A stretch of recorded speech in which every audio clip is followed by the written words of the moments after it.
On March 26th, by-elections were contested in 28 constituencies and 122 wards across Zimbabwe. While the constituencies saw 118 men competing for seats, only 18 women stood or were selected by their parties to stand in the elections. The results largely followed the patterns established over the past 20 years. Opposition parties won the majority of contested urban seats, with the ruling ZANU-PF victorious in the rural areas. As with most other elections, both the opposition and governing parties claimed victory. Of the 16 political parties that fielded candidates in at least some of the parliamentary and council vacancies, only 2 parties registered wins and no independents were victorious. The ruling ZANU-PF party recorded wins as expected, but the fact that the opposition party that was victorious was a 2-month-old Citizens Coalition for Change and not the NDC means there is a new opposition dynamic at play. The NDC failed to win even one of the 20 seats it held going into the elections. Despite the new CCC being led by veterans of Zimbabwe's opposition politics, the party claimed that it was new in name and nature and therefore on its first electoral outing had won 19 constituencies and 75 wards. Many independent analysts consider the party a rebranded NDC, and from that perspective, it lost 2 urban seats considered traditional opposition strongholds. The uneven electoral playing field the Citizens Coalition for Change faced has been well documented.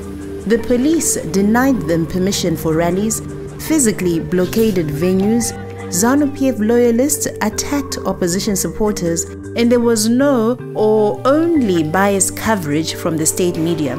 Similarly, the lack of transparency by the Zimbabwe Electoral Commission and its disregard for its mandated role as free and fair conductor of polls raised serious questions regarding its partisan behavior in favor of the ZANU-PF. There were issues around the administration of the voters' roll where political parties did not have access to the actual voters' roll which was going to be used on the by-election day. Electoral stakeholders, including CSOs, did not have access to the voters' roll. The voters' roll itself had anomalies which were highlighted by numerous electoral stakeholders, and these anomalies were not addressed before the by-election. There was voter apathy and voter confusion on election day, where citizens did not actually know where their polling stations were located. They did not know how the electoral process was happening, and this came as a result of a lack of ZEC personnel at polling stations to assist citizens, and the arbitrary changing of polling stations and wards of citizens without their consent. Despite large and spontaneous turnouts at ZANU-PF and CCC rallies, an undeniable aspect of the elections was the poor turnout.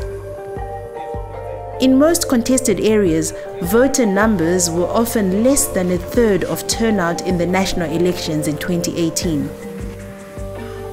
The low turnout and the voter apathy, I think it's as a result of the lack of confidence in the electoral system and the electoral management body, ZEC.